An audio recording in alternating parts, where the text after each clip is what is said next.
खंडभारातील नागरिकांना त्रास देणारे माकड अखेर वन विभागाच्या जाळ्यात। खंडबारा गेल्या महिन्याभरापासून खंडबारा बाजारपेठेत नागरिकांना त्रस्त करणाऱ्या माकडाला अखेर वन विभागाने रविवारी शिताफीने पकडण्यात यश मिळविले। माकडाच्या उपद्रवामुळे व्यापारी, महिला, लहान मुले तसेच नागरिकांमध्ये भीतीचे वातावरण निर्माण झाले होते। हे माकड वारंवार नागरिकांवर झेप घेत होते, तसेच बाजारपेठेत उभ्या असलेल्या दुचाकी वाहनांचे नुकसान करत असल्याने सुरक्षेचा प्रश्न गंभीर बनला होता। वन विभागाचे कर्मचारी मागील 4 दिवसांपासून माकडाला पकडण्यासाठी प्रयत्न करत होते, मात्र कर्मचारी दिसताच माकड दुकानांच्या छतावर जाऊन बसत असल्याने ते त्यांच्या हाती लागत नव्हते।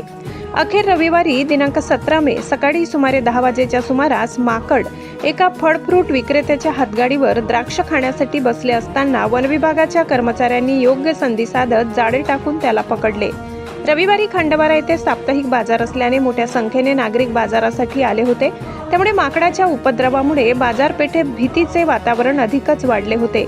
अखेर वन विभागाने माकडाला पकडल्याने नागरिकांनी समाधान व्यक्त केले असून आता बाजारपेठेतील भीतीचे वातावरण कमी होणार असल्याची भावना नागरिकांकडून व्यक्त केली जात आहे।